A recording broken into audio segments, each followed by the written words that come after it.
최근 한 조사기관에서 성인 남녀를 대상으로 배우자나 애인에게 바라는 희망사항에 대해서 설문조사를 했습니다. 남녀 불문하고 희망사항 1위는 자신의 의견을 존중해주는 것이었다고 하는데요. 그런데 재밌는 것은 남녀 간에 이 자신의 의견을 존중받는 것에 대한 의견이 다르다는 점입니다. 남성 같은 경우에는 여성이 자신의 말을 잘 따라주는 것을 의견이 존중받는다라고 생각을 하고요. 여성 같은 경우에는 남성이 자신의 말을 잘 들어주는 것을 뽑았다고 합니다. 동상이몽이라는 단어가 딱 어울리는 대목이죠.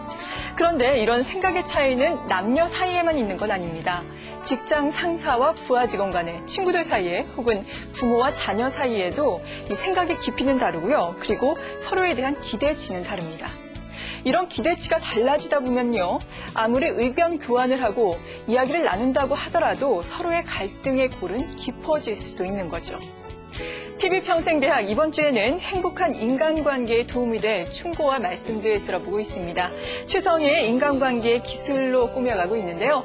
이 시간 전 미시간 공대 교수셨고요. 그리고 심리치료 전문가로, 부부관계 치료 전문가로 활발한 활동 벌이고 계신 최성의 박사 모시고 말씀 들어봅니다. 이 자리에 모셔보죠.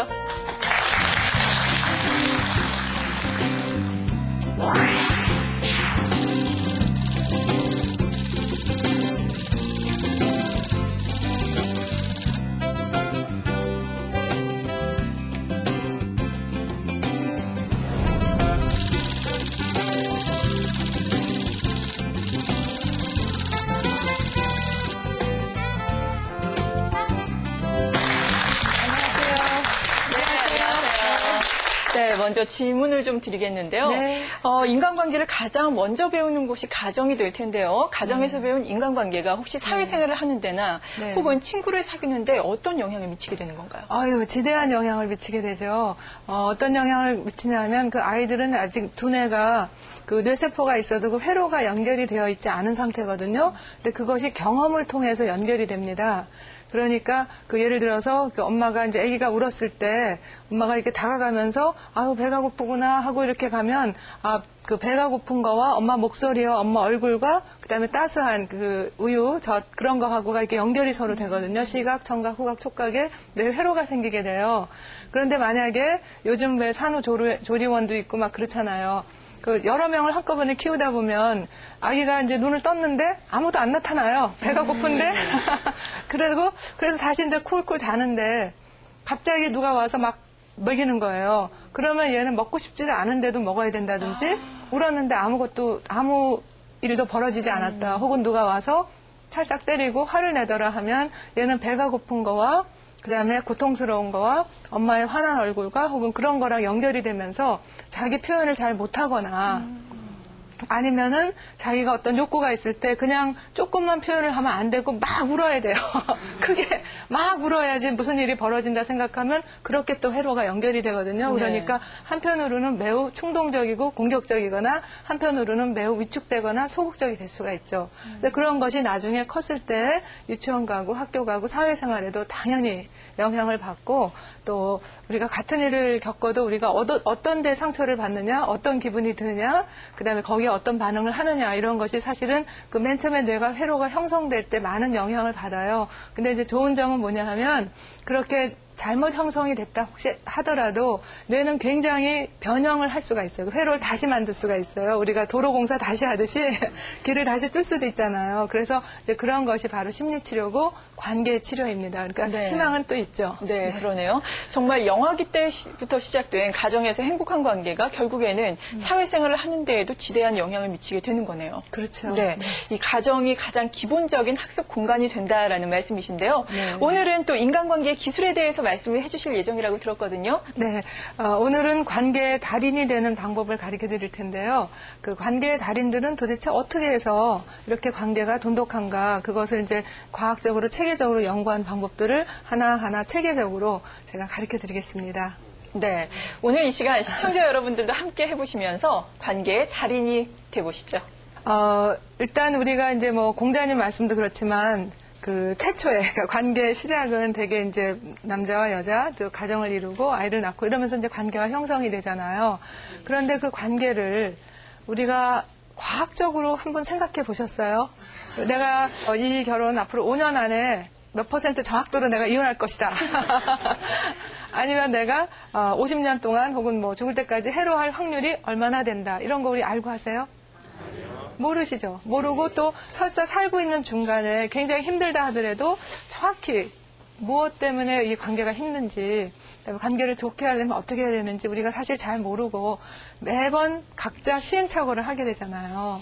네, 그래서 그런 것을 이제 보고 미국에 있는 가트맨 박사, 존 가트맨 박사라는 분이 어떻게 생각을 했냐면 참 이상하다. 우리가 과학의 시대에 살고 있는데, 그렇죠? 그래서 과학의 시대라는 건 뭐냐 하면 그 매일 아침 먹는 뭐 오렌지 하나라든지 우유 한 잔도 이 안에 단백질, 무기질, 비타민이 얼마나 들었고 칼로리가 얼마나 되고 이만큼 음식 자체도 우리가 과학으로 우리가 살고 있는데 어쩌면 99%의 사람이 죽기 전에 한 번 이상은 결혼한대요. 한 번 이상. 그런데 결혼할 때 진짜 내가 어떤 행동을 하면 관계가 좋아지는지 어떤 행동을 하면 관계가 병들고 고통스럽고 아픈지 모르면서 그냥 살아보는 거죠. 그렇죠? 근데 바로 그랬던 사람이 다름 아니고 존 가트맨 박사 자신이 그랬었다는 거예요. 자기가 이제 30대 초반에 결혼을 했는데 정말 이유를 모르겠는데 부인이 못 살겠다고 그러더라는 거예요. 그리고 이혼하겠다고. 난 당신이랑 더 이상 살고 싶지 않다. 이혼하겠다. 그런데 그때 그 가트맨 박사님이 깜짝 놀랐대요. 나같이 이렇게 마음씨 착하고 이렇게 머리가 좋은 사람을 왜 못 산다 그럴까? 정말 몰랐다 그래요. 몰랐는데 가만히 생각해 보니까 자기가 예전에 그 여자친구 사귀고 이렇게 했을 때도 별로 이렇게 좋았던 그게 관계가 이렇게 잘 성장하거나 이렇게 돈독했던 적이 별로 없었던 것 같더라는 거예요. 그래서 큰일 났다 이거. 그런 생각을 하면서 자기 이제 그 젊은 신임 교수니까 교수 식당에서 이렇게 밥을 먹다가 또 옆에 있는 어떤 젊은 교수가 혼자서 또 밥을 먹고 와서 얘기를 하다 보니까 그 사람도 이혼을 당했다고 그러는 거예요. 근데 그때 당시가 70년대 초반인데 지금 한국처럼 이제 한 집 걸로 이혼하는 거죠. 한 집 걸로. 그러니까 특히 또 남성분들이 여성분보다 왜 사회적인 변화 속도를 못 따라가잖아요. 그러니까 이제 이 사람도 이혼을 당했다고 그래서 이제 존 가트맨 박사 물어봤대요. 당신은 왜 이혼을 당했어요? 그랬더니 I don't know. 모른다고. 나 모르는데 부인이 못 산다 그러더라. 당신은 왜 당했냐? 그랬더니 가트맨 나도 몰라. 그러니까 둘이서 참 이상하다. 이쪽 교수는 이제 밥 레빈슨이라는 교수인데 그 사람은 이제 의과대 백그라운드가 있었고 가트맨 박사는 MIT에서 수학하고 물리학을 전공했었거든요. 그러니까 우리가 두뇌로 치면 세계 최고인데 어쩌면 이 머리를 가지고 관계 이렇게 중요한 그 관계를 실패하고도 페일리어죠. F학점을 맞고도 왜 내가 F학점을 맞췄는지 모른다면 지금 30대 초반이면 평균 수명으로 보면 한 50년 더 살 텐데 그럼 계속해서 시행착오를 하면서도 왜 그러는지 모르고 하지 않겠네. 진짜로 겁이 나가지고 그래서 어떻게 하면 행복한 결혼을 하는지 우리 그 비결을 좀 찾아가지고 이혼 안 하고 행복하게 사는 그런 방법을 찾아보자. 그렇게 해서 처음에는 아주 쉽게 생각하고 도서관에 가서 책 보면 나오겠지 이렇게 생각했다니까 둘 다 이제 교수가 학자니까 그래서 가서 보니까 도서관에 정말 이혼에 관한 모든 그런 그때까지 70년대 초반에 나와 있는 모든 문헌을 조사해 봤더니 한 2,000개 연구가 되어 있는데 그 2,000개 연구 중에서 정말 정확하게 1,994개가 전부 과학과는 전혀 관련이 없더라는 거예요. 그냥 뭐 설문조사 내지 왜 이혼했느냐 그런 거 가지고는 우리가 예측을 할 수가 없는 거죠.